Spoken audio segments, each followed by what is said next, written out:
bitter politics has got in these times. It's not every day that you hear netas calling each other blatant liars, but that's exactly what we got today. Two entirely different versions of what happened in 2016 Parliament budget session when Vijay Mallya met Arun Jaitley, Finance Minister.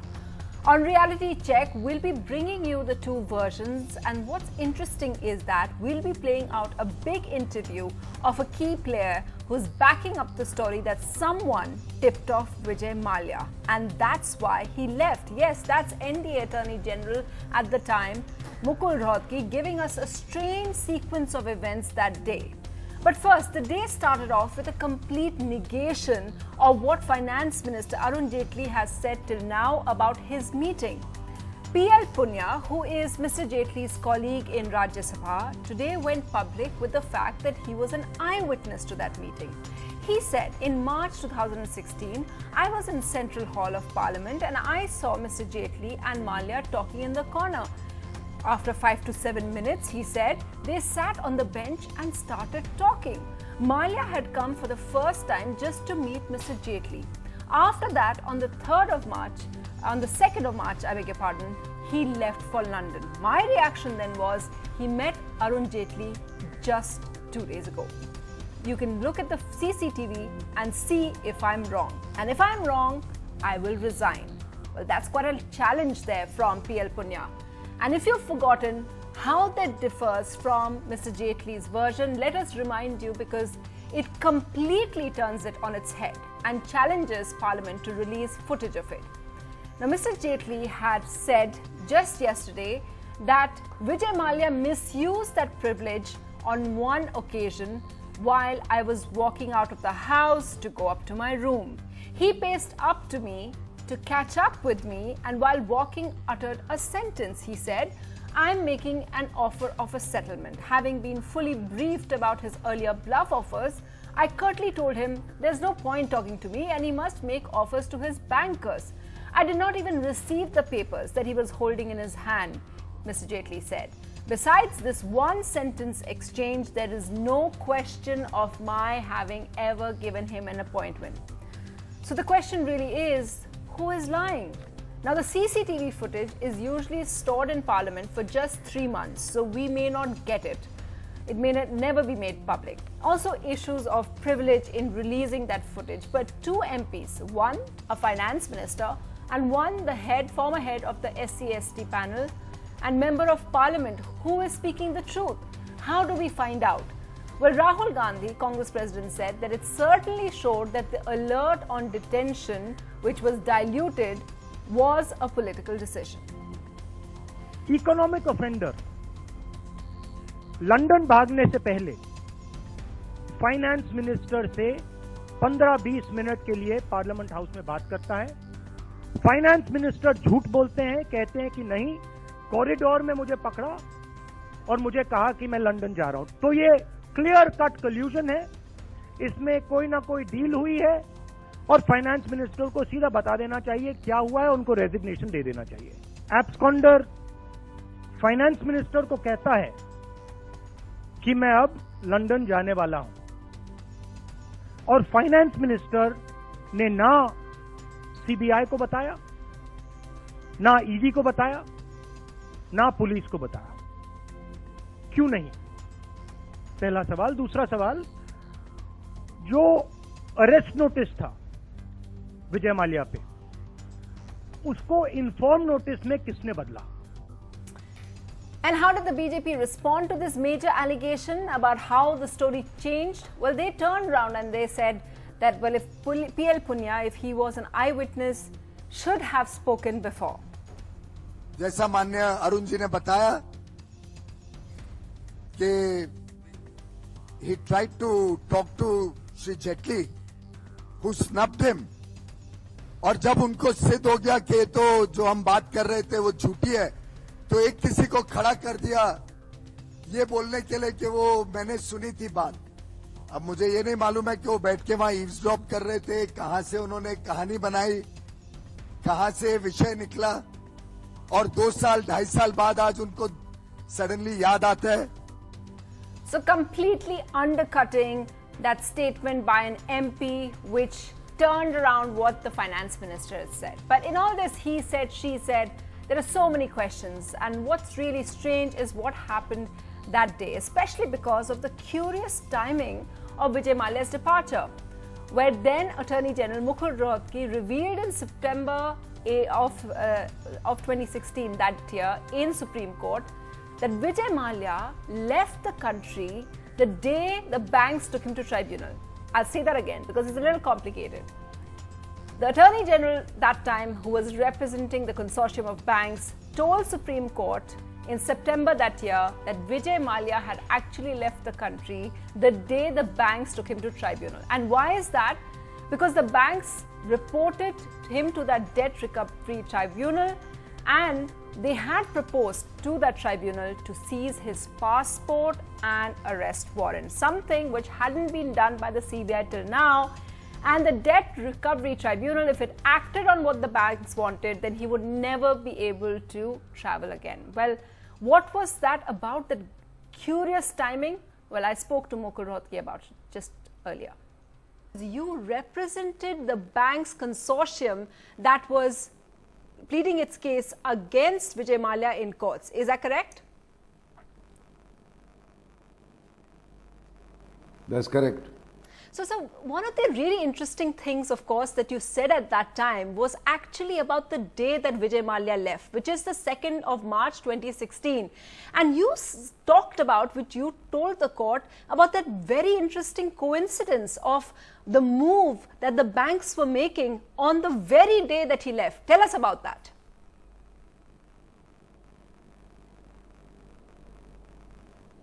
Look, I mean, I had no idea that Mr. Mallya is going to run away.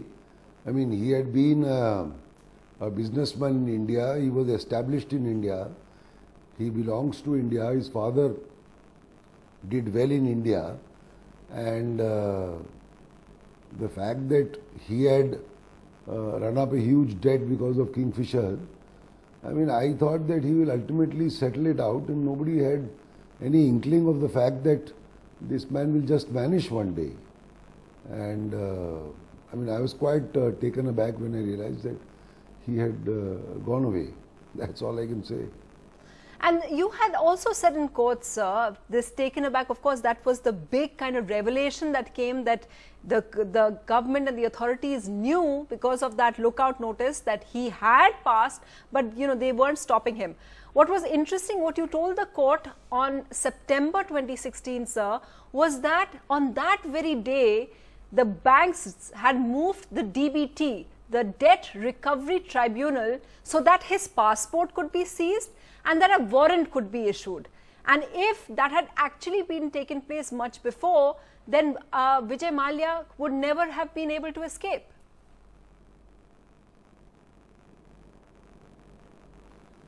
You are right, madam. If these steps had been taken in time, then obviously Mr. Mallya would not have run away or could not have run away.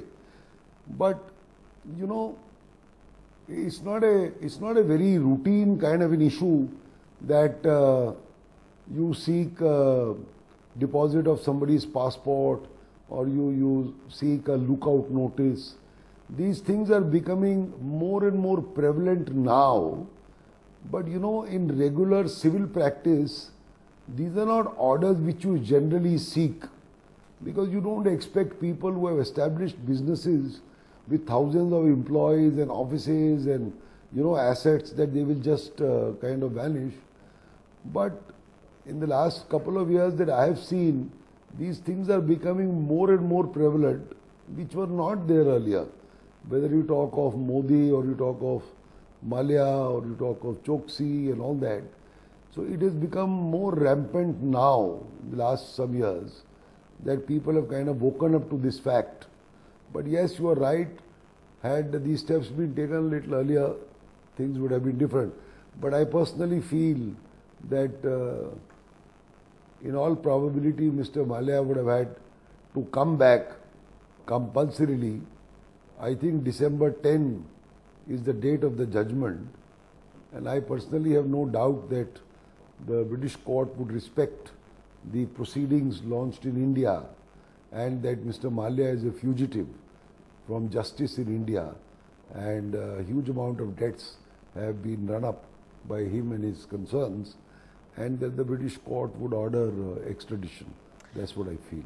No, sir, I understand your optimism about that upcoming judgment, but if you may allow me to just dwell a little bit more about that timing, sir. Do you believe, I'm sure, sir, these intricacies may be a little hazy for you because it's been some time, but do you believe, sir, that there is any way that Vijay Mallya got to know of the fact that the banks have moved DBT now, that they're going to take away his passport? That's why he left that night. That's why he left that very night, because the banks had moved that day, that someone tipped him off or he got to know. Do you believe that that is the reason he left on the 2nd of March? Look, I mean, it seems to be quite a coincidence that, as you say, that he left the same night. I don't remember the dates now, and you are right that my memory is a little hazy. But this coincidence is quite a marked one, and it is possible. You know, a public bank is a huge organization, and the State Bank of India has got thousands of employees and hundreds of offices. It's quite possible that he had somebody who was feeding him information, and a petition drafted in a lawyer's office to be filed in a particular court, with the bank's office knowing, and the bank's official signing the application, swearing an affidavit. So all this takes a day or two to prepare and move. So it's possible that there might have been a leak and somebody was on Mr. Mallya's payroll and he got information and then he quit the same night. It's quite possible. But I mean, it's ultimately speculation, but the only thing in favor of the fact that somebody may have tipped him off is the fact of this coincidence of which you speak about. Well, sir, you know, what you're saying, sir, is very, very relevant because, of course, again, to remind our viewers, you were the person who was speaking up for banks. You were the ones who was acting on behalf of the consortium of banks to which Vijay Mallya owed so much money. Sir, you would, of course, be aware of the kind of political controversy that has now broken out when Rahul Gandhi, the leader of the opposition, makes a claim that because of the meetings and I know that you talked about the lookout notices, that it was delayed. At that time, no one thought he was going to run away. But the fact that the CBI FIR, sir, was filed in October 2016, and the first lookout notice, as soon as the FIR came out, was one of detain. But it was corrected in November, Mr. Rohtagi. Did anyone from the government tell CBI that you don't need to actually detain him, that it can just be an informing lookout notice?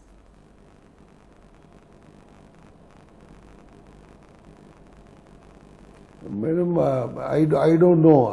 I cannot comment on this as to what happened within the government. I mean, as far as I remember, I mean, I was advising the banks and the State Bank, and this particular case was actually being handled by the branch in Bangalore. So I remember that some of their officers used to come with a team of lawyers, and this case was in the Supreme Court. So we were not in a day-to-day touch of what was happening. But I distinctly remember that I told them that you should move the tribunal to get deposit of passport, etc. But as far as these LOCs are issued, as I told you, it's becoming quite frequent now. But even issue of an LOC is not, it cannot happen at the drop of a hat. LOC has to be issued after looking at all the facts, that there is a real danger that somebody may actually go or not go, because you are interfering with somebody's right to travel, and right to travel is otherwise a fundamental right. So you can't just issue these kind of directives in a stereotyped manner.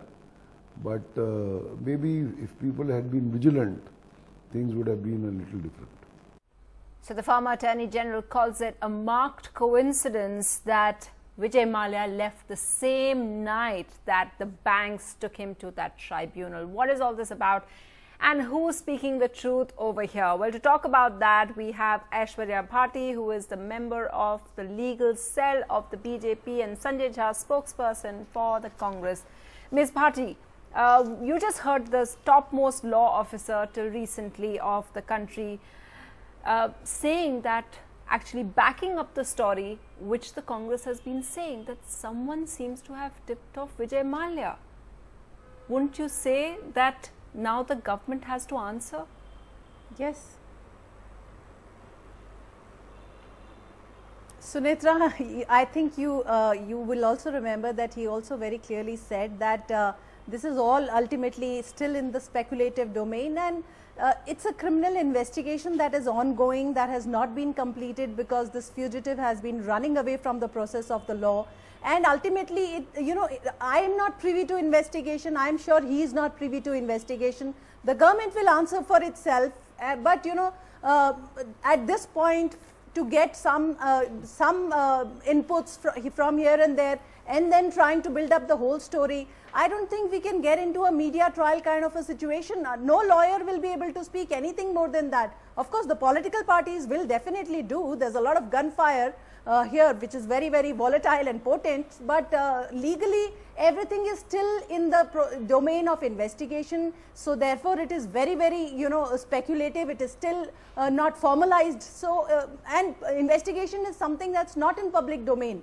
We are a country which follows rule of law. There's no media trial I know that it's not in the public domain. That actually defeats the process of law. No, I know it's not in the public domain. But here's the thing which I want to ask you. We have even the Attorney General at that time, who is the country, he speaks for the government. He represents the government agencies in court. He's also accepting that the sequence of events is such that it shows that someone tipped off Vijay Mallya.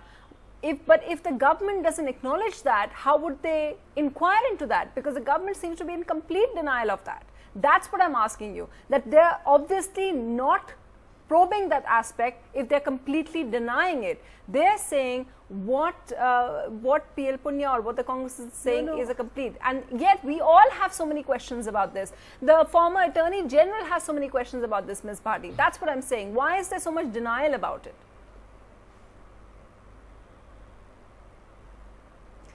I can't answer for the government, Sunetra. The government will have to answer for itself. But I can definitely tell you that when an ongoing investigation is happening, if the government is not saying anything on the media, does not mean that those angles they are not investigating.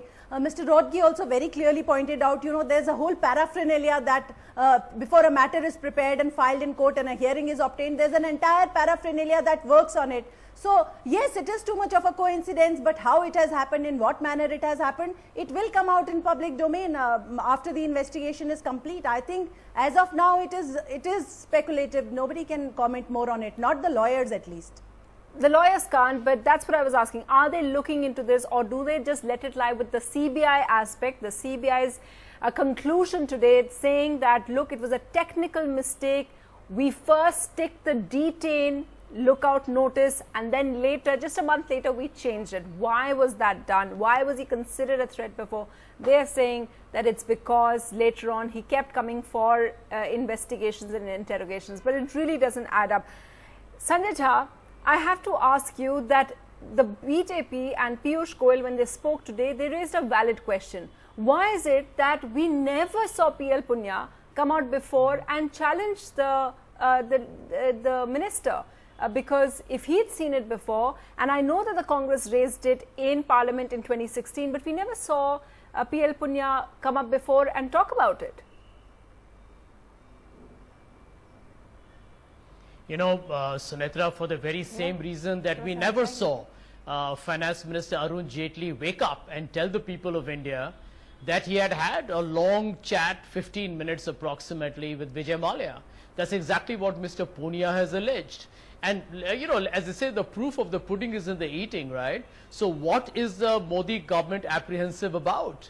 Release the CCTV footage. There is an open challenge to Mr. Modi's government and to Arun Jaitley. But CCTV footage is only apparently so that people can kept see for 3 months, Sanjay Jha. That's another reality check there. We've checked with the Parliament, and they say they usually keep it only for 3 months. Well,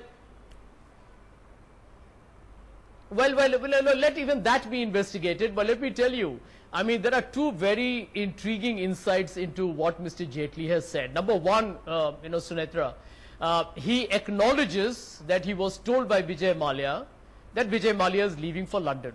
Now, let me tell you, I've been a former banker, so I'll give you a little bit of a banking insight here.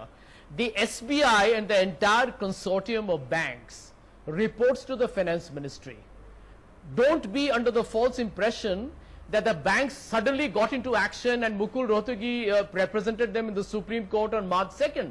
The process of getting the debt recovery tribunal into action starts with the legal documentation earlier. So that had actually started even before March 2nd. Yeah. Clearly, the Finance Minister knew about it, and so did Vijay Mallya. And this is the point I'm making, that if Vijay Mallya and Arun Jaitley, it is absolutely ridiculous for anyone to accept or buy the logic that they were not aware that the DRT would swing into action. When he was told that he is leaving for London, what did Mr. Arun Jaitley do? I think that is the fundamental question. And if Mr. Arun Jaitley did not tell the Ministry of External Affairs, he did not tell this to the PMO, I just have to correct he did one not tell this to the there. immigration authorities, you have a scam. No, one reality check over there is that you said that he clearly said that he told Mr. Jaitley that he was going to London. There was no such clarity like that. He said that he met him.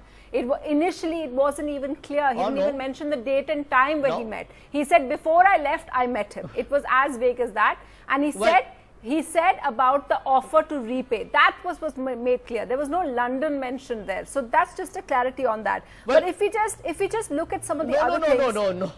No. Go ahead. Let me finish, Sunita. Let me finish the point here. Yeah. And this is very critical to this.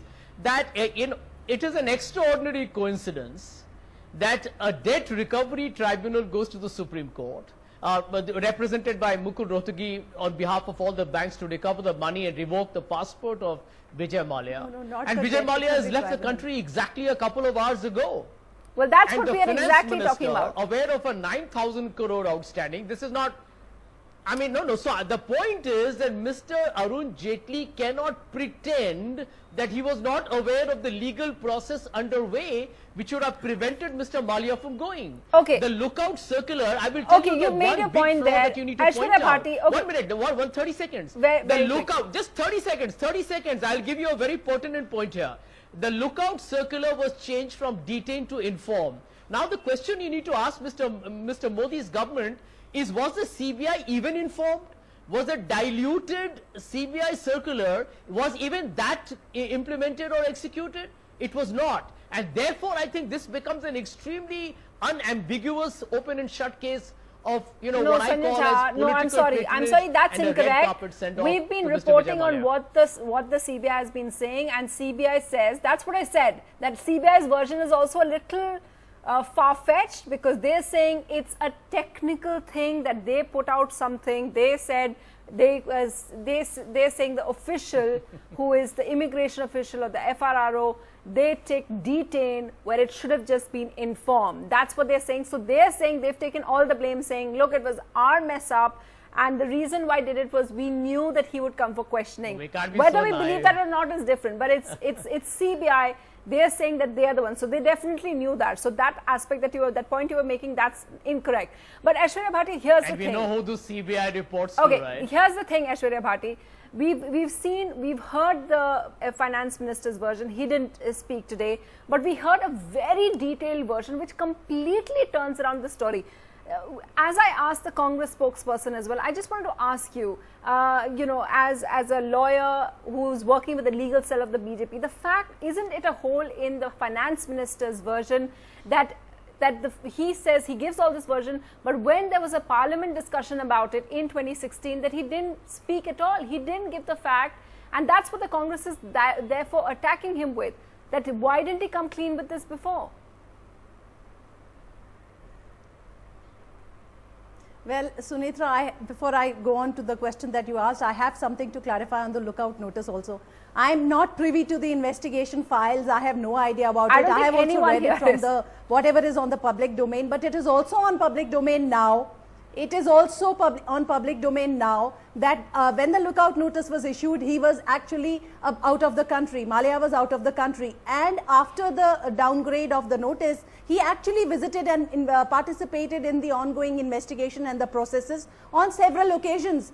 And let me tell you, you have been doing this story since yesterday. There have been lawyers on your show, and across the board, lawyers have you're tried not to answering my explain question, that when the Aishwarya, and we're running out of time. Why is it the that we manner in didn't which hear our them speak procedure before? works is that Why you are didn't we innocent. hear this version when it Sunitra, I first need came to out make in one Parliament? point.